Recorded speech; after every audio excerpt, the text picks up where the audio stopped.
Sou Francisco Costa e começa agora o podcast No Contexto, o podcast do Mais Goiás. É sempre um prazer tê-los conosco em mais essa edição. Queria inicialmente cumprimentar os meus colegas de bancada antes da gente começar efetivamente o nosso programa, que hoje é muito especial.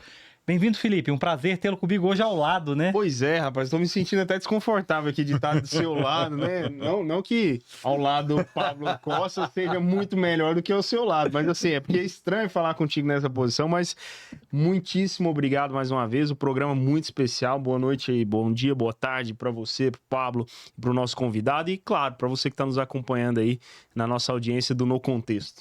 Eu entendi o desconforto, tá, Felipe? Entendeu, né?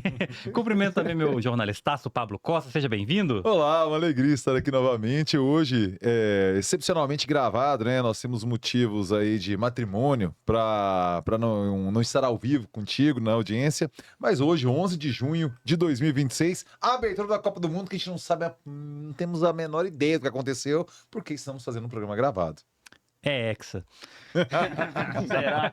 E claro, cumprimento meu muito especial, nosso convidado especialíssimo, Cleiton Luiz de Melo Eufrásio, chefe da seção de suporte ao voto informatizado, servidor da Justiça Eleitoral há 30 anos, graduado em administração, com especialização em sistemas de informação, pós-graduação em sistemas de dados e pós-graduação em inteligência artificial e tecnologia na gestão pública. Cleiton Luiz de Melo Eufrásio, muito obrigado, é um prazer recebê-lo. O prazer é todo meu, Francisco, de estarmos aqui batendo um papo, né, falando um pouco sobre eleições, urnas eletrônicas. Então vai ser um momento ímpar, assim, para a gente contar um pouco dessa história vivida, né, aos 30 anos, né, de justiça eleitoral, que tem um orgulho muito grande, que é justamente nesse período que estamos comemorando também os 30 anos da urna eletrônica. É isso, pessoal. Queria cumprimentar vocês também que estão nos acompanhando. No programa de hoje eu vou falar brevemente o que nós vamos tratar nesses 3 blocos, que são 3 blocos, apesar de ser um programa especial. A gente começa falando da segurança da urna eletrônica. No segundo bloco a gente fala sobre o equipamento poder ser auditado. Você vai saber mais detalhes sobre isso no segundo bloco. E no terceiro bloco, o que esperar de ataques e fake news à urna eletrônica em 2026. Mas isso você fica sabendo logo após o intervalo.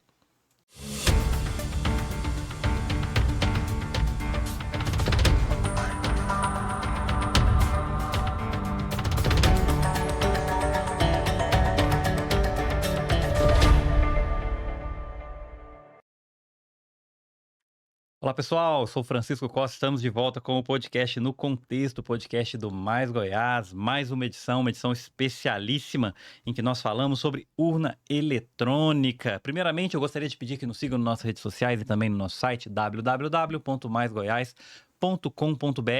Este programa fica gravado, se você perdeu é só voltar e assistir tudo novamente pelo YouTube. Hoje falamos com o chefe da seção de suporte ao voto informatizado e servidor da Justiça Eleitoral há 30 anos, Cleiton Luiz de Melo Eufrásio. No primeiro bloco a gente trata da segurança da urna eletrônica. Cleiton, queria que você começasse falando um pouco da urna eletrônica e por que ela é segura, né? A gente já teve tantas críticas à urna, essa defesa do voto impresso. Por que a urna eletrônica e não o voto impresso? A urna eletrônica, ela, ao longo desses 30 anos, ela evoluiu bastante, né? Há tecnologias de ponta, de tecnologia de dados. Então, assim, a gente tem incessantemente investido nessas tecnologias e segurança também. Porque a segurança não é somente na urna eletrônica. Então, nos processos, nas etapas que precedem a urna eletrônica, existem sim mecanismos de segurança, por exemplo, o computador em que nós começamos a gerar, ele tem que passar por um processo de certificação digital e o TSE é uma autoridade certificadora, aí sim, a partir de uma autorização do TSE é que nós podemos usar um computador para poder gerar o sistema da urna eletrônica. Então a urna ela é parte do processo. Então, na questão do voto impresso, por que não se utiliza, né? Na urna existe sim a gravação desses dados da votação dos eleitores numa tabela que nós chamamos de registro digital do voto. E esse registro digital do voto ele é disponibilizado para todos os partidos políticos, é publicado na internet para que todos possam pegar aquele relatório e fazer as suas totalizações. Ou seja, é uma forma digital de ter o resultado daquela votação. Porque num processo desse de votação, quanto menos tiver a mão humana no processo, mais seguro ele vai ser.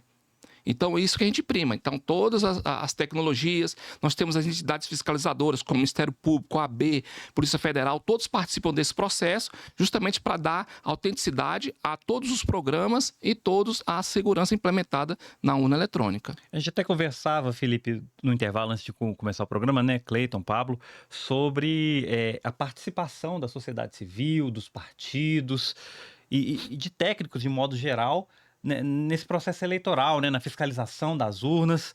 E muitas pessoas, Felipe, confundem, né, essa questão da segurança digital com conexão da internet, né? E não tem conexão da internet, né? Eu queria que o Felipe também comentasse essa questão e fizesse as perguntas que ele tem. Exatamente.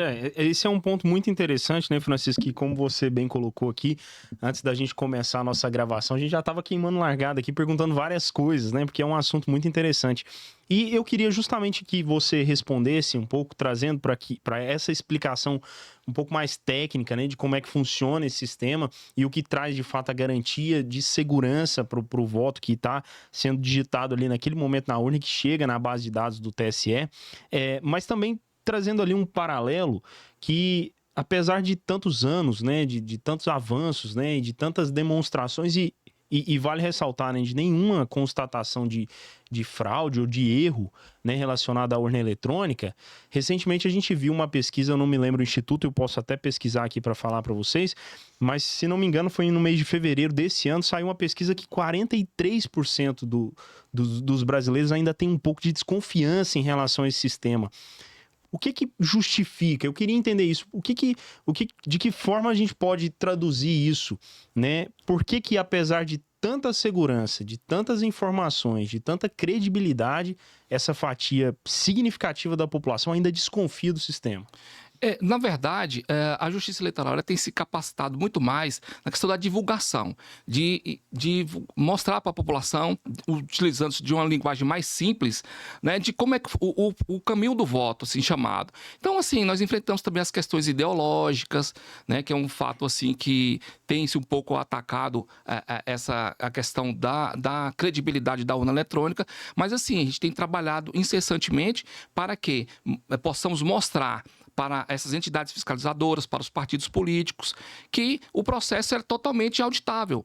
Então, abre-se esse espaço para essas entidades, para a sociedade civil, né, a comunidade acadêmica, através de vários eventos do tipo o teste público de segurança. Então, assim, a Justiça Eleitoral ela tem buscado aproximar cada vez mais e divulgar, fazer campanhas para mostrar para o eleitor que aquela manifestação dele na urna eletrônica é o que realmente será apurado, né? Porque a gente tem mostrado isso, nós temos muitos mecanismos de auditoria, o sistema é totalmente auditável, ele é transparente. O código-fonte mesmo, que há algum tempo existia um questionamento que deveria ser publicado, enfim, ele é entregue, ele é publicizado há um ano antes das eleições. Então, pouca gente sabe disso. Então, já foi publicado o código-fonte. Então, os partidos políticos eles já têm acesso no ambiente do TSE, né? O código-fonte já foi totalmente inspecionado pela Unicamp, pela USP, pela Universidade Federal de Pernambuco e deram autenticidade, né? E demonstraram que realmente todo o código-fonte, depois dessa análise, foi constatado que realmente aquela manifestação do eleitor é o que realmente está sendo apurado. Ou seja, o sistema é totalmente íntegro, ele é totalmente auditável, e aí cabe sim às nossas assessorias de comunicação, secretarias, fazerem essa divulgação, aproximar o eleitor da Justiça Eleitoral mesmo, né? Então, a gente tem evoluído bastante nesse aspecto também. Muito legal. Pablo, outra coisa que a gente conversou antes, né? Você chegou na Justiça Eleitoral em 1996. Foi quando foi implantada a urna eletrônica. Começou por algumas capitais, algumas cidades maiores. E, Pablo, foi o primeiro ano que você votou, né? Sim, a primeira votação. Quem nasce em ano ímpar, né? E eu sou de 79, então sempre perde os 16 anos. Ou vota com 17, ou já com 19, né? Porque nunca bate. Eu votei com 17, né? Na eleição para prefeito aqui, e foi quando em Goiânia foi instalado. Embora em cidades do interior, ainda fosse o voto de papel. E eu me recordo que a dificuldade de processar a foto do candidato. Eu lembro que em 1996 foi o União Albernaz candidato, foi quem venceu, inclusive, o PSDB. O Luiz Bittencourt foi o principal candidato da oposição do MDB, que então era PMDB, né? E eu lembro assim, falei, não, eu vou olhar a foto de todo mundo, sabe, na urna. Eu digitei o primeiro, assim, demorou a processar, assim, falei, nem, eu já vou escolher o candidato. Já vou votar logo, vai demorar demais isso aqui, sabe? Mas eu quero perguntar nessa lógica de segurança para o Cleiton, que eu sinto o Brasil tem desafios logísticos muito grandes, que eu acho que impede a questão, ou colocam dúvidas em relação à segurança de duas ordens. Primeiro, uma questão física mesmo, né? Principalmente na região norte, a questão dos barcos, a questão do transporte muito difícil, conexão com a internet muito complicada, mas também numa perspectiva social, que é a presença das milícias, do tráfico, territórios onde o Estado tem dificuldade de pisar. E claro, se o Estado não pisa, se a polícia não pisa, se a professora da escolinha infantil não pisa, a Justiça Eleitoral tem dificuldade de pisar também. Eu quero primeiro nesse aspecto macro, assim, do Brasil, essa dificuldade geográfica mesmo, natural, e uma dificuldade social, e trazendo para a realidade goiana. Aqui a gente tem alguns pontos, aí, não sei se é alguma comunidade quilombola lá da região nordeste do estado, ou algum território indígena lá da região do Araguaia, se tem uma dificuldade logística em relação à geografia, e se tem alguma dificuldade social em relação aqui no estado de Goiás em particular. Tem sim, né? Na questão do restante do país mesmo, a gente tem até disponibilizado satélites, né, para fazer essa transmissão toda, apoios e convênios com as Forças Armadas para ter justamente essa penetração, né, nesses locais mais difíceis. Então, assim, a gente tem sempre a preocupação de oportunizar a todo cidadão que ele possa exercer a sua cidadania, né? Aqui em Goiás, por exemplo, felizmente, nós não temos tantos problemas logísticos, né? Na comunidade quilombola mesmo, nós temos transmissores via satélite, as urnas chegam até lá. As comunidades indígenas do Araguaia também? Todas, assim, todo o estado de Goiás, né? Inclusive nós somos um dos primeiros do Brasil a fazer totalização, justamente por não enfrentarmos tantos problemas logísticos, né? Então, assim, infelizmente aqui também a Justiça Eleitoral ela chega em todos os lugares, né? A abrangência é muito grande, nós temos aqui hoje mais de 16 mil sessões eleitorais em que a gente tem o prazer, o privilégio até de nós termos e concluirmos e assim, atendemos, praticarmos percorrermos o caminho feliz, né? Então, sem intercorrências, as urnas que porventura apresentem algum tipo de problema, a gente tem essa estrutura toda logística que faz com que e garanta que o eleitor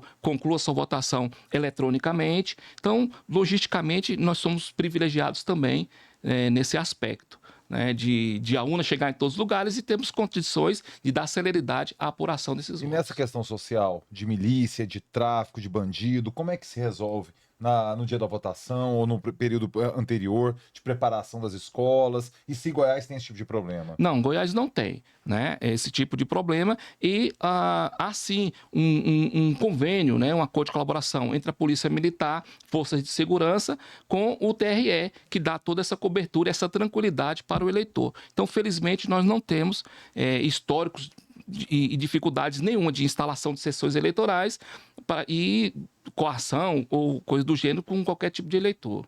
O Pablo trouxe uma questão interessante que foi essa logística de levar as urnas eletrônicas até os quilombolas, até comunidades mais distantes, mas nós também temos a questão das urnas eletrônicas nos presídios, né? Como é que funciona essa votação dentro das penitenciárias? Primeiro, quem pode votar são os presos temporários, né? Os condenados ainda eles não podem fazer isso. Então é feito um levantamento de quais sessões eleitorais, justamente agora no fechamento do cadastro foi verificado, né, quem eram os eleitores que estavam com prisão provisórias. Aí sim, fecha-se esse cadastro eleitoral e fica disponível. É verdade que acontece em alguns casos que quando da eleição, esses já não estão cumprindo mais a prisão provisória, né? Então muitos já saíram dos presídios, enfim, aí a abstenção acaba sendo considerável também, né? Mas são poucas sessões aqui no estado, tá? Mas a Justiça Eleitoral também tem essa penetração também aí. Atende, né? Atende. Eu quero só ainda nesse bloco, se der tempo, depois eu passo para você, Felipe. Fica tranquilo. Mas tem os testes públicos de segurança, né? Que sempre ocorrem. Eu queria entender melhor como é que funciona e se é comum encontrar vulnerabilidades durante esses testes e o que é feito para evitar que ocorra qualquer problema no dia da eleição. Sim. Na questão do teste público de segurança, o que a Justiça Eleitoral faz? Ela convida a comunidade acadêmica para... Não é que eles se utilizem do conhecimento que eles têm, o que eles podem melhorar o processo. Então, assim, existem ideias até, de certa forma, mirabolantes. Tem alguns que tentam mudar o voto, a assinatura digital da urna, assim, no segundo dia de teste, eles muitos deles já desistem, né? Porque veem que o plano de teste deles não chega a lugar nenhum. Alguns pedem relaxamento de alguns testes, falam, mas o objetivo é você transpor essas barreiras. Cada aluno eletrônico tem mais ou menos... Simular dentro da realidade. Exatamente, porque se você for flexibilizando, ele fala, cheguei num nível, ele fala, mas essa não é a realidade, né? Exatamente. Então, assim, uma equipe que tem contribuído bastante lá no TSE, são os peritos da Polícia Federal, têm contribuído bastante. E uma tendência que eu tenho observado nos 2 últimos testes de segurança é que a urna está ficando um pouco de lado com relação ao ataque. Eles querem mais atacar a comunicação de dados, né? Querem tentar interceptar os boletins, né? Os arquivos digitais. Só que, caso houvesse uma situação dessa, o resultado da votação ele é dado publicidade primeiro para quem está lá nas sessões eleitorais, que propriamente para a Justiça Eleitoral. Então, nós teríamos condição de verificar se haveria alguma divergência entre o que saiu na sessão eleitoral com o que está publicado na internet. É só voltar na urna se precisar. Exatamente. Né? E inclusive, um dos boletins de urnas deverão ser afixados na sessão eleitoral, para que todos os eleitores ali, os fiscais dos partidos, possam ter acesso àquela informação. Então, nós trabalhamos com muita transparência. Não existe na Justiça Eleitoral a tal da sala secreta, sala escura, isso não existe. É totalmente o ambiente transparente e auditável, né? Dá tempo de mais um ou não? Pode fazer mais um. Eu que preciso fazer mais uma, porque dentro desse espectro que você está apresentando para nós, é claro que são 30 anos de urna eletrônica e 30 anos, assim, de plena evolução. O Brasil é modelo para o mundo, né? Sim. Em relação a esse sistema de votação, a eficácia, né? A segurança, a transparência, enfim. E você trouxe uma observação muito importante que passa pela questão de que você tem percebido que a urna tem deixado de ser o alvo ali das principais tentativas de identificação de uma provável fraude ou um provável problema. E dentro disso tudo, eu queria te perguntar o seguinte, dá para se dizer que ainda há mais espaço para a evolução desse sistema? Ainda existe um objetivo a ser alcançado para dizer, olha, a gente ainda precisa melhorar isso aqui, esse ainda é um ponto que a gente quer chegar? Ou hoje a Justiça Eleitoral pode se dizer, olha, a gente já evoluiu tudo que tinha para evoluir dentro do sistema eletrônico de votação e a gente não tem mais nada a ser aprimorado. Tem alguma coisa com a chegada da inteligência artificial, com o avanço da tecnologia, os novos softwares, dá para se pensar em alguma coisa para o futuro? Sim, tecnologia, né, tem que estar sempre evoluindo. Então, se você observar a primeira urna eletrônica, né, quando o Pablo até citou que carregar a foto lá era coisa muito demorada, até desestimulou a ficar olhando os demais. Então, a urna eletrônica constantemente tem passado por evoluções. Nós, por exemplo, nós temos urna com teclado mecânico, outros tem touchscreen.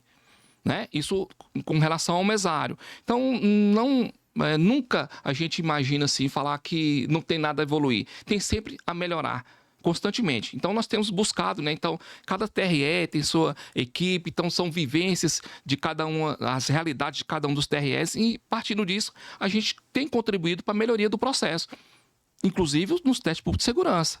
Né? Premente, essa evolução que se existe na urna eletrônica hoje, são tecnologias, são equipamentos, são softwares diferentes. Por exemplo, nós utilizávamos disquete há muito tempo. Hoje nós usamos tecnologias com pendrives muito mais rápidos.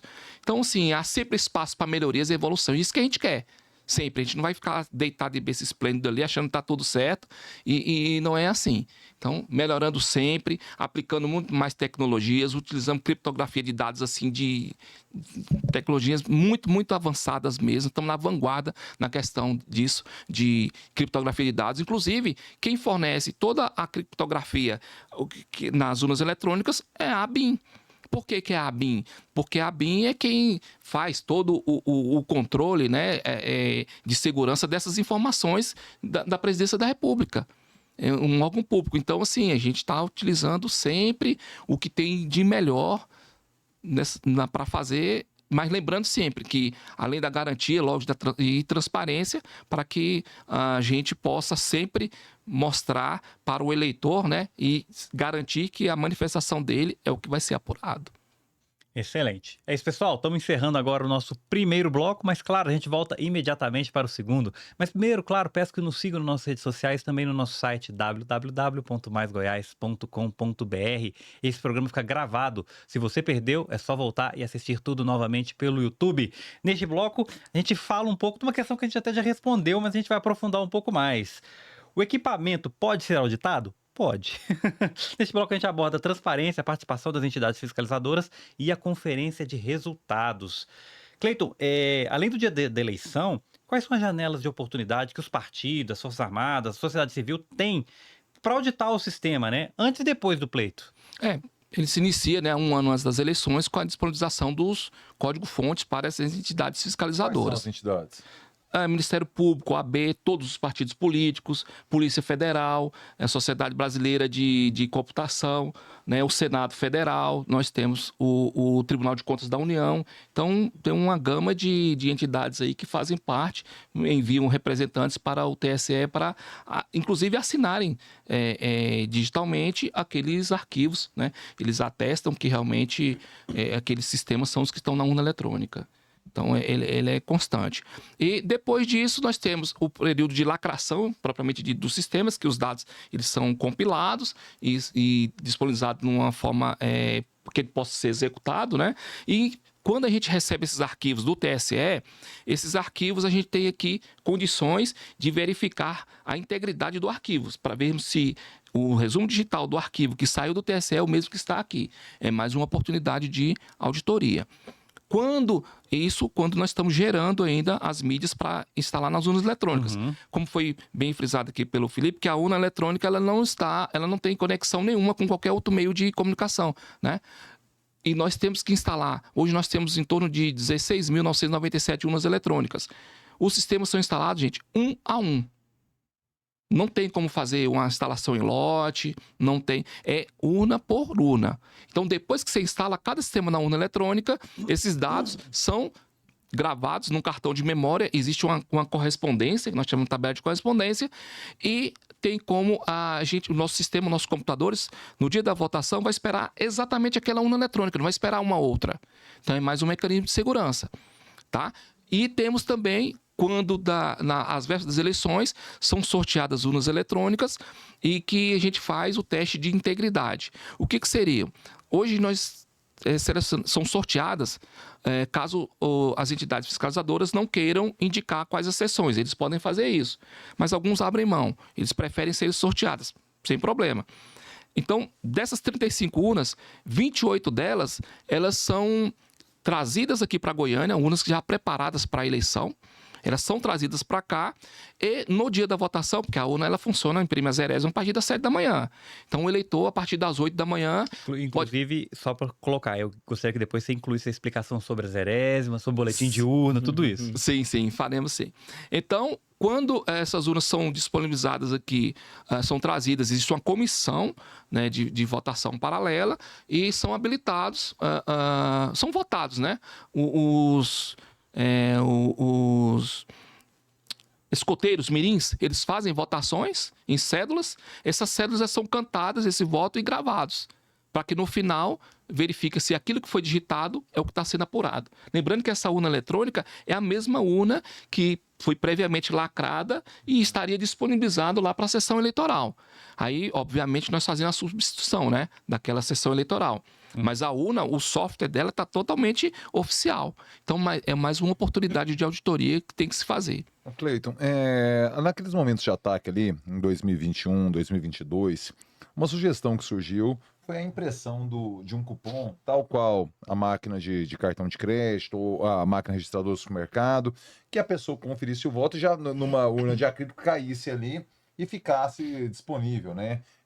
Também para uma conferência. Por que tecnicamente essa solução do voto impresso indireto não foi adotada pela Justiça Eleitoral? Primeiro que assim, não foi a Justiça Eleitoral que adotou, foi o STF, julgou inconstitucional, né? Porque poderia violar o sigilo do voto. Como que seria violado o sigilo do voto? quando o eleitor ia votando, existiria, né, um módulo impressor acoplado à urna eletrônica, ela tinha uma lente de aumento e o voto ficaria impresso para que o eleitor pudesse validar aquilo ali, certo? E se esse dispositivo travasse? Que é um equipamento... Impressora trava, né? Eventualmente você está ali passando cartão, o trem imprime. Isso. Ou então você está no caixa nesse eletrônico, travamento, acaba o... exatamente. Nesse travamento, o que ia acontecer? Deveria ter uma intervenção técnica. Nessa intervenção, o sigilo do voto poderia ser quebrado. É um dos primeiros aspectos, né? Segundo, como você poderia oportunizar isso para um deficiente visual? Ele não teria capacidade de fazer aquela conferência. Como você poderia fazer isso, essa conferência para o analfabeto, por exemplo? Então, sim, foi pensado como um todo, né? Além do mais, quem faria a custódia desses votos depois impressos? Olha a dificuldade que se teria. Durante a votação, a apuração daquilo ali, poderia se desaparecer, sei lá, uma cédula. Você está colocando a mão no processo. Você está trazendo muito mais riscos para isso. Então, por isso da não adoção, tá? Mas, alternadamente, a gente pode pegar e, assim, como uma alternativa, entregar também esse registro digital do voto, que ele é feito de forma aleatória. Toda vez que a gente faz a votação, esse voto ele é distribuído em tabelas aleatórias, né? Porque não tem condição de identificar qual eleitor que votou em quem. Esses votos são totalmente embaralhados, somente o próprio eleitor sabe em que ele votou. Mas agora eu vou botar meu chapéu de alumínio, agora eu vou te pegar. Agora é chapéu de alumínio nervoso, entendeu? Tá, o cara digita lá meu título de eleitor. Eu vou lá e voto. Como é que não cruza esses dados aqui, ué? Não, porque é o seguinte... Quando você é habilitado, quando a mensagem vem... Aí onde entra a questão do código-fonte, lá que está feito todas essas informações. Quando ele habilita, que faz a comunicação com a urna eletrônica, ele vai lá e interrompe essa comunicação. Ou seja, aí ele é adotado... Te liberou, mas aí... Isso. Aí, depois da confirmação, no próprio código-fonte, ele faz assim, embaralha esses dados e faça um registro digital do voto. Então, existe a criptografia aí em cima disso. Por isso que não há essa associação do eleitor ao voto. O Cleiton, o Pablo, ele lembrou de um detalhe muito importante, que é essa pressão, né, que se criou por uma mudança no sistema a partir de 2022, e eu acredito que talvez os últimos anos tenham sido os mais desafiadores para a Justiça Eleitoral, que a todo momento tem sido colocada à prova, né, enfim. Quem tem, além de fazer uma eleição segura e transparente, também tem que provar isso, tem que dizer isso aos 4 cantos do Brasil, né? E dentro disso, eu queria te perguntar o seguinte, essa questão do sistema eleitoral, né? Como o Pablo trouxe aí agora há pouco, foi largas vezes questionado. Seria uma preocupação para essa eleição agora de 2026, porque toda eleição parece trazer uma preocupação e cada vez uma preocupação nova. Agora a gente já está falando de uso de inteligência artificial. Eu estive lá no TRE, numa palestra que foi feita recentemente e receberam, né, o pessoal lá recebeu vários veículos de imprensa, e eu estive lá e essa questão da inteligência artificial surge como uma novidade até para a Justiça Eleitoral, desafiadora, e também a questão da desinformação, das fake news, né, que a gente vê aí uma luta muito grande para se combater.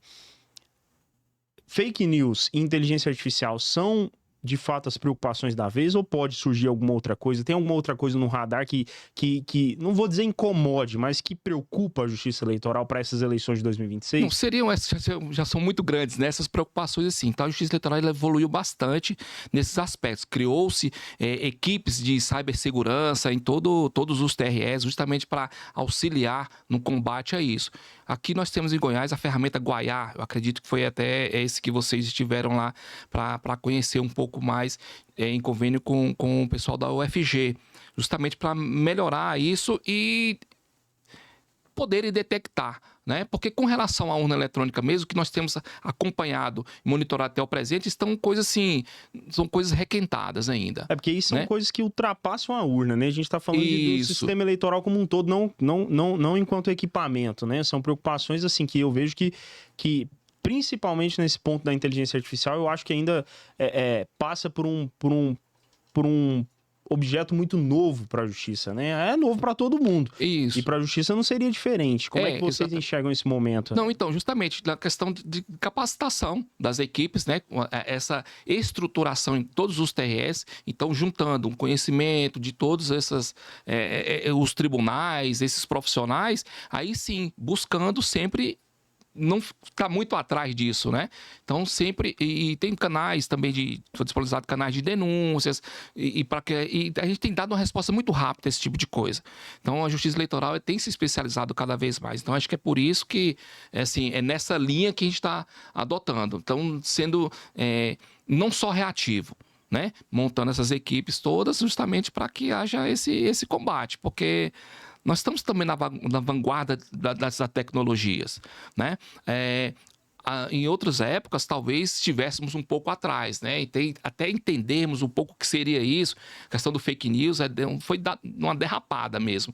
Mas isso foi um aprendizado muito grande para todos nós. Então, a Justiça Eleitoral está muito bem equipada hoje. Cleiton, eu vou dar um passo para trás, porque eu queria falar do boletim de urna, que o boletim de urna é uma forma de auditoria, né? Uma forma de auditoria descentralizada, e o eleitor tem acesso, né? Eu queria que você explicasse como é que funciona, quando ele acontece, né? O que ele representa, quando alguém vier falar que não é auditável, para a pessoa saber bem como é que funciona essa questão. Então, até antes do boletim de urna, nós temos a impressão da Zeresma, né? Que é um termo que acho que eu só ouvi na Justiça Eleitoral. Em outro lugar eu nunca ouvi essa expressão, né? Zeresma. Mas é justamente a impressão de um relatório em que ela demonstra que não tem voto nenhum naquela urna eletrônica. Então, para melhorar ainda mais a transparência, o que é que nós implementamos? Imprimimos o resumo da Zeresma, que é esse relatório que deverá ser afixado na porta da sessão eleitoral para oportunizar para cada eleitor que chegue lá e verifique. Porque a impressão Zeresma em si ficava ali de posse do presidente da sessão eleitoral, às vezes o eleitor nem tinha possibilidade de ver aquilo. Então a gente já oportunizou e publica lá na porta da sessão eleitoral. Então, e ele é impresso, né, a partir das 7 horas da manhã. Lembrando que se a urna for ligada, quantas vezes forem, depois que nós instalarmos o programa, a urna não vai funcionar.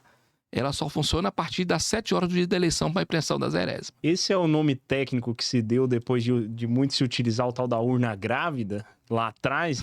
Lá, com certeza você que tá vivendo essa experiência há mais de 30 anos aí, já passou por isso, né? Eu vi em outras reportagens que foram publicadas à época em que muito se falou sobre essa questão da segurança da urna eletrônica, o uso desse termo também, de urnas grávidas, né? Que chegariam já às suas zonas com alguns votos computados. Isso aí na verdade, isso não era verdadeiro, não, né? Sim, é uma fake news, né? Justamente o que a justiça está tentando... já vem, né? Exatamente. Há quanto tempo? Então não é uma novidade, não é novidade, né? Então, assim, mas a preocupação né? Você pega o tanto de pessoa que votou e depois imprime lá e vê se esse número tem que bater. Sabe, as pessoas que votaram naquela sessão, qualquer tanto de voto somado ali em todos os candidatos, incluindo brancos e nulos. Exatamente, que o boletim de urna é justamente essa apuração que é feita, né? Desse resumo digital do voto que eu falei que os votos são distribuídos aleatoriamente na urna. Ao final, eles pegam essas informações, eles vão lá e formatam e imprimem aquele relatório. São 5 vias obrigatórias, uma das vezes é do presidente da sessão eleitoral, porque ele é um fiscal. Eu não desconheço qualquer processo que exista com a quantidade de fiscais. Nós temos mais de 350 mil mesários do Brasil. Cada um deles é um fiscal. Né? Nós temos os partidos políticos também que têm acesso a esses boletins de urna. Por exemplo, em cidades muito pequenas, em eleições municipais, enquanto estamos recolhendo as urnas eletrônicas, já estão comemorando, soltando foguete. Falando, mas como? Se nós nem recolhemos as urnas ainda. Porque havia... Ou seja, é dado publicidade ao resultado primeiro lá na sessão eleitoral do que propriamente para a Justiça Eleitoral. Né? E aí, quando nós recebemos essas vias digitais, aí sim, é feito um processamento, a verificação da integridade daqueles arquivos, e aí sim, esses arquivos são publicados na internet, para que qualquer cidadão brasileiro possa ter acesso. Tem um repositório de dados lá, de eleições aí de há muitos anos, disponíveis para que qualquer eleitor quiser fazer a verificação, está lá disponível. Então, sempre dando transparência a tudo que nós fazemos. É isso, muito obrigado. Acho que ficou muito claro, né, que temos sim como auditar a urna eletrônica. Estamos encerrando agora o nosso segundo bloco, mas já voltando para o terceiro bloco. Primeiramente, peço que nos sigam nas nossas redes sociais e também no nosso site www.maisgoias.com.br. Esse programa fica gravado. Se você perdeu, é só voltar e assistir tudo novamente pelo YouTube. Mais uma vez, muito obrigado pela companhia. Cleiton, a gente queimou um pouquinho de pauta, mas a gente vai falar nesse terceiro bloco do que esperar de ataques e fake news sobre a urna em 2026. Esse bloco projeta o cenário desinformativo da próxima eleição geral, considerando novas tecnologias. Cleiton, a gente que trabalha na imprensa, e com certeza você acompanha, a gente sofre muito, né, para combater as fake news. E é muito rápido. É mais rápido criar uma fake news do que combater a fake news. E eu queria saber como é que é para vocês também, quais ações vocês têm tomado para tentar combater esse tipo de desinformação. E agora uma questão muito pessoal, a quem interessa criar fake news sobre a urna eletrônica? É complicado, né? É uma questão assim muito mais, sei lá, ideológica, né? A questão de ataque ao sistema eleitoral brasileiro, que é amplamente já testado ao longo dos anos, inclusive é referência mundial. Né? Nosso sistema eletrônico está assim, na vanguarda das grandes tecnologias, da criptografia de dados. O né? Brasil é muito citado. Em que outros países são também? Que outros países são tidos como referência global? Não, assim, é diferente, porque alguns perguntam, mas esse modelo de urna eletrônica, por que só o Brasil usa? Porque é uma exigência nossa, é uma questão cultural. Tem países que não precisam utilizar isso. Tem países que as pessoas votam pelos correios, né? Muitos assim. Cada democracia desenvolve a sua, né? Uhum. A nossa precisa de implementar tanta segurança, temos que implementar a identificação biométrica do eleitor. Nós temos que fazer uma série de implementações de segurança, porque senão, ficaria muito mais ainda vulnerável o nosso processo. Então, por isso que tem que ser feito, né? Toda essa evolução inteira. Mas existem, sim, estados dos Estados Unidos que utilizam esse tipo de votação que não há impressão do voto. Uhum. Então, existem, né? Nós, há muitos anos, nós já havíamos fornecido urnas eletrônicas e prestamos, através de um acordo de colaboração com a OEA, que é a Organização dos Estados Americanos, de fornecimento de urnas eletrônicas para o Equador, para a Argentina, para o Paraguai. Então, existia essa distribuição, sim. Só que depois o processo deles de votação acabou não mais exigindo que fosse utilizado o nosso modelo de urna eletrônica. Porque aqui nós votamos em partidos. E lá alguns votam, por exemplo, no Paraguai, votavam em listas, né? O partido, ou cores, né, do partido. Então, não ficaria inviável a utilização do mesmo equipamento para eles lá. Então, assim, a gente tem se preparado bastante mesmo, assim, evoluído muito também na questão da resposta, buscar a resposta rápida a esse tipo de fake news. É uma dificuldade muito grande, mas nessa hora você tem que ser reativo. Tentar atacar a fonte também, entrar com um processo contra quem criou, quando é possível descobrir. Sim, já aconteceu, assim, desses ataques, nós temos definido pelo sindicato dos servidores do judiciário. Não foi nem a instituição em si. Porque atingiu a honra de exatamente, de servidores. Recente mesmo surgiu uma fake news de que a época das eleições de 2024, na Bahia, tinham pessoas que estavam votando, mesários votando para vários, o que é uma inverdade. Então, a Associação dos Servidores lá da Bahia estavam acionando quem estava fazendo esse tipo de publicação indevida, né? Porque, assim...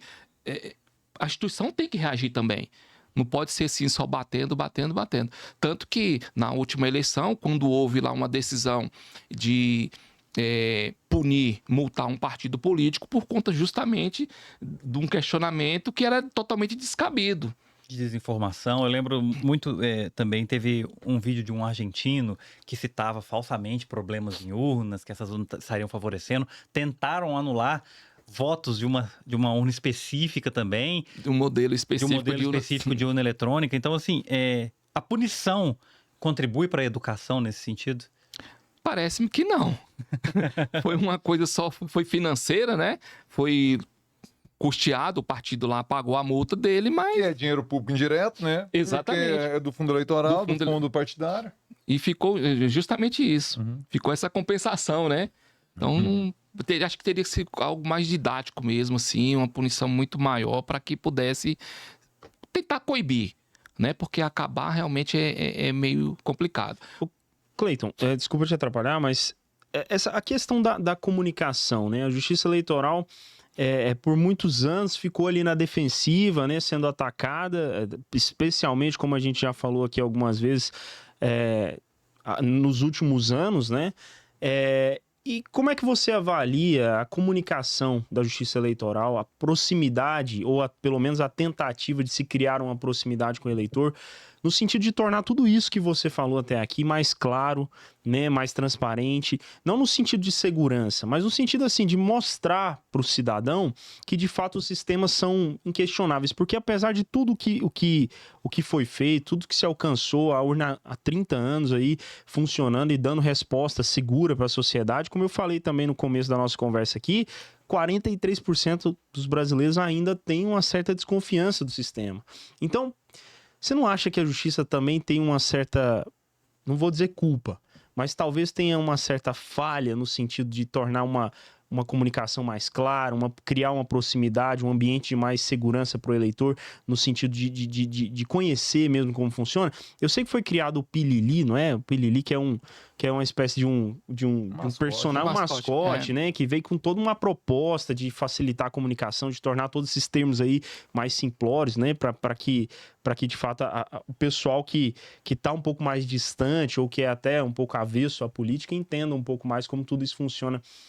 Que parcela de culpa ou contribuição a justiça poderia ter para poder fazer diferente e tornar esse ambiente mais claro na cabeça de todo mundo?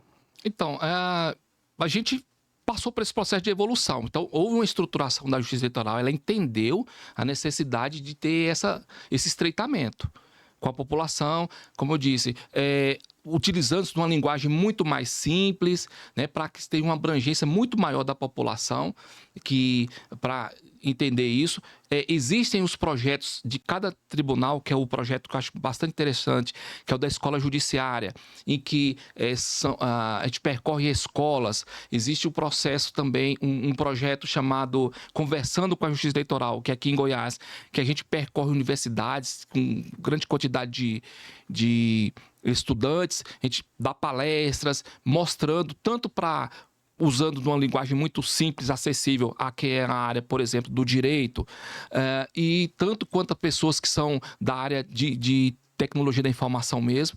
Então, a gente tem buscado criar muito mais programas assim e ter um leque muito grande de disseminação dessas informações, quer seja um público muito mais voltado, muito mais conhecedor daquele, ser mais específico, né, naquele assunto, quanto para essa linguagem simples, para ter essa abrangência toda. Como você citou mesmo, foi criado esse mascote da Justiça Eleitoral justamente para se tornar uma coisa muito mais lúdica, né, para aproximar cada vez mais. Então, a Justiça Eleitoral, nesse aspecto, tem muito evoluído mesmo. Existem secretaria de comunicação, coisas que há alguns anos não existia, ficava talvez algo mais isolado, mas hoje não.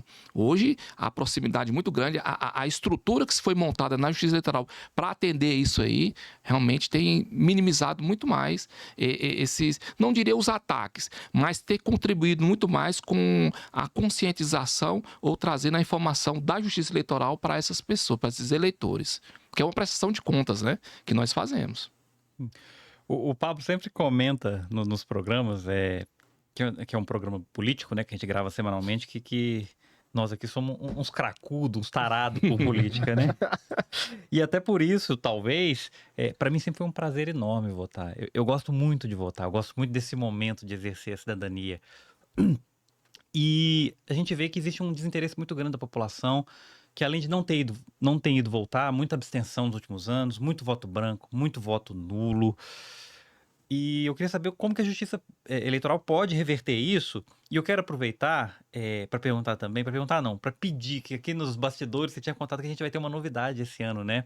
Esse ano, quando a gente for votar, além do que de assinar, biometria, essas coisas, vai aparecer para o mesário a nossa foto, né? Isso é mais uma mais uma segurança, né? Mais transparência. Então, eu queria que você comentasse um pouco dessa questão da falta de estímulo da população, que tem se desanimado, que acaba abrindo brechas para outras pessoas propagarem desinformação, e falar dessa novidade. Na verdade, sim, nós temos feito campanhas principalmente para que os jovens, né, se interessem mais pela política, mostrando para as pessoas. Porque, assim, é um trabalho também muito dos partidos políticos, né? Tem que se fazer de atrair esses públicos para que eles possam se estimularem mesmo, serem estimulados para fazer essa votação. Então, no tocante à justiça eleitoral, incentivar mesmo ao eleitor e facilitar para o eleitor cada vez mais, disponibilizando ferramentas para que ele possa se localizar, do tipo o e-título.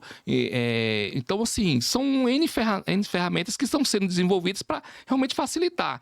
E a questão da consciência política que tem que exercer o cidadão. Tem-se uma dificuldade, porque o papel da justiça eleitoral nisso, né? De trazer essa consciência política do eleitor, mas criar mecanismos e facilidades para que ele possa exercer esse desejo que ele tem. Né? Porque isso é primordial. Eu, particularmente, eu não abriria mão jamais de exercer o meu direito de voto. É o direito que nós temos. Parece que a gente é só assim, dá valor que a gente não tem, né? Algumas pessoas já ficaram muitos anos sem votar, aí 20 e tantos anos, né? 29 anos sem poder exercer. Então, se nós 89. Então, se nós temos esse direito de voto, vamos exercê-lo. Esse tem que ser, acho que o recado que a justiça eleitoral deveria transmitir seria esse. E, como eu falei, facilitar mesmo a vida para que o eleitor, são sessões eleitorais próximas da residência deles, são esse tipo de ações assim. E o que está muito mais evidente é atrair o jovem mesmo para se ele possa fazer a votação. Eu voltei até em trânsito, para não perder. Pensa em algum tipo de tecnologia assim, futuro, por exemplo, eu sei que lá nos países bálticos a votação se dá para uma criptografia de celular, tipo um SolGov deles lá, sabe, em que a pessoa tem que se identificar mesmo e tal. Assim, não tem um núcleo ali que pensa o futuro mais para nós agora utópico, mas que um dia chegue esse futuro utópico. Tem algum caminho, assim, algum departamento que pense alterações assim de tecnologia que seja mais, que facilite mais o acesso do cidadão ao voto? Remoto, sim, talvez? Já existe, sim. Né? Uma vez foi feito um desafio, acho que, salvo engano, em 2022, para algumas empresas, a apresentação lá em Valparaíso, aqui em Goiás. No dia da eleição, algumas tecnologias foram apresentadas à época para o ministro-presidente, o ministro Barroso. E ficou, né, nisso, fizeram um relatório, mas não foi adiante, que acho que talvez quisesse conhecer essas tecnologias.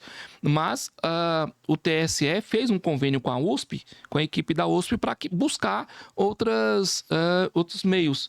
Mas, assim, a coisa, acho que está na fase muito inicial ainda. Embrionário. Porque, Pablo, a questão não é tecnológica. O que a gente tem que pensar também é na questão cultural.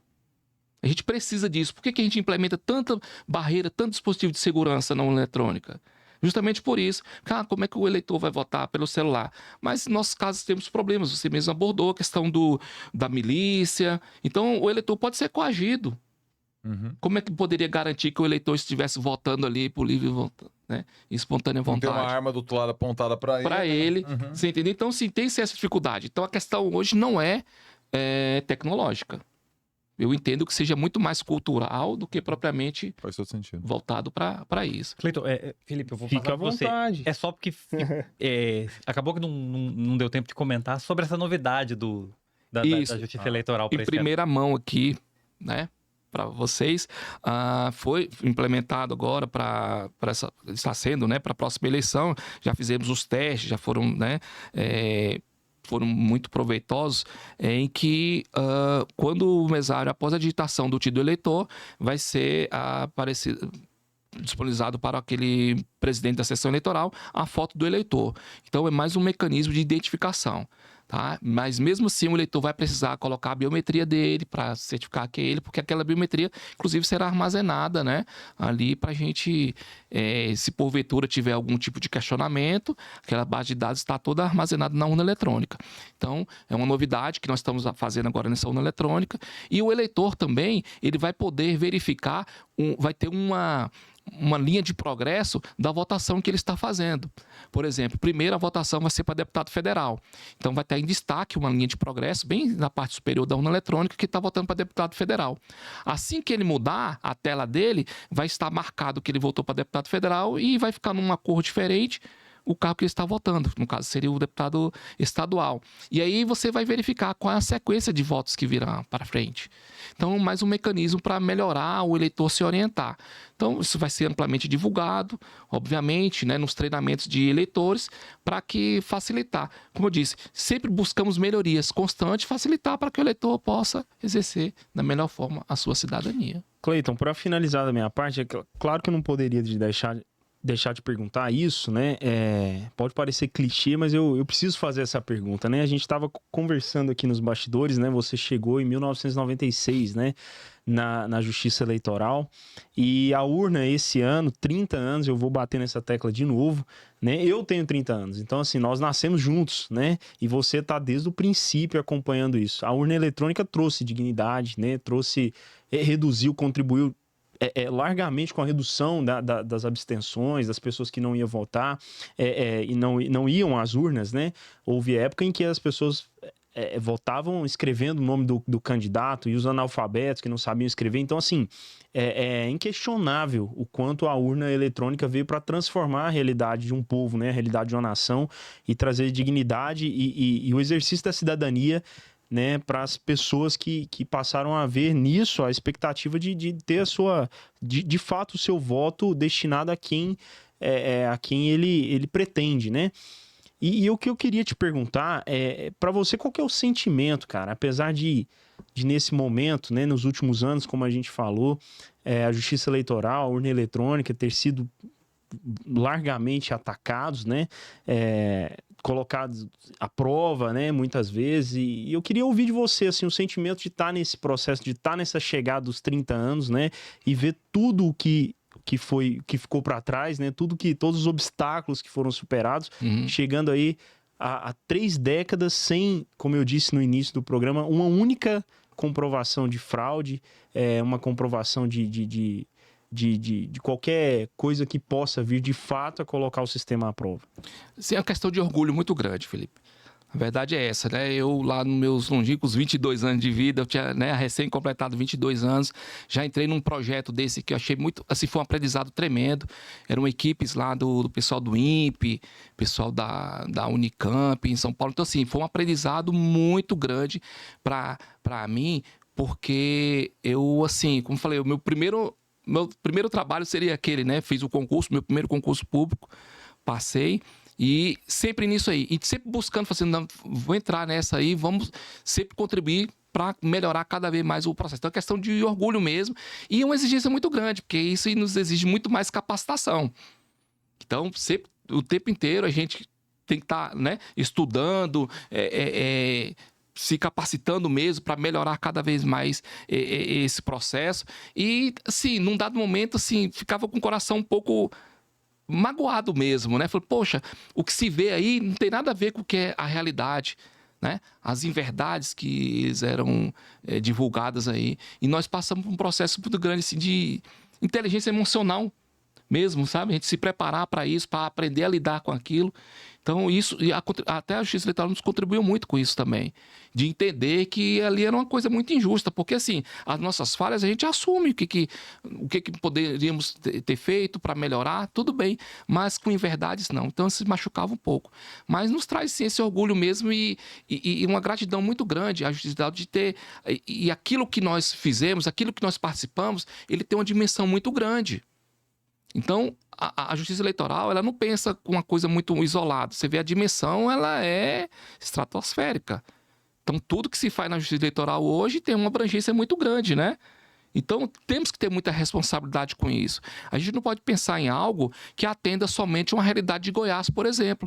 A gente tem que pensar em algo que seja muito abrangente. Então, impacta muito na vida das pessoas. E esse impacto positivo é muito gratificante para a gente que está do lado de cá. Então, essa é o grande feito, sabe, assim, na minha vida, essa construção que se foi. Eu tenho muito orgulho de fazer parte da Justiça Eleitoral. Cleiton, muito obrigado pela sua participação. Excelente te ouvir, excelente conhecer um pouco mais desse processo, do equipamento, que é muito importante, principalmente para quem está nos acompanhando. Acho que tiramos muitas dúvidas, queria aqui agradecer a sua presença. Pô, eu que agradeço estarmos aqui, né, com essa equipe aqui de peso, realmente, assim, e podemos trocar essas ideias, bater esse papo muito interessante mesmo. E é um prazer muito grande. Sempre que tivermos a oportunidade de falarmos sobre a urna eletrônica, eu tenho uma gratidão e um prazer enorme e tenho essa missão, sabe? Eu trago como uma missão minha de trazer a boa informação, a informação verdadeira e do que realmente é a justiça eleitoral. Que a justiça eleitoral e a urna eletrônica é o quê? É um equipamento, ele é auditável, ele é transparente. E a mensagem que eu digo que é: na justiça eleitoral, o secreto é só o voto. É isso. Felipe, muito obrigado. Obrigado, Francisco. Obrigado à nossa audiência, Pablo Costa. E, claro, muitíssimo obrigado, Cleiton, por estar aqui esclarecendo essas dúvidas, trazendo aí compartilhando com a gente um pouco dessa missão, né? Como eu disse, você estava lá no começo de tudo, está aqui nos 30 anos da urna eletrônica. Desejo vida longa, que possa acompanhar as várias evoluções que ainda virão e que possa voltar aqui para compartilhar com a gente. Obrigado pela sua companhia. Obrigado, Pablo. Valeu, até semana que vem. E obrigado a você que nos acompanhou até aqui. É sempre uma honra tê-los conosco, um enorme prazer estarmos juntos em mais uma quinta-feira. E é isso, peço que nos sigam nas nossas redes sociais e também no nosso site www.maisgoias.com.br. Esse programa fica gravado, se perdeu é só voltar e assistir tudo novamente. Muito obrigado e até a próxima.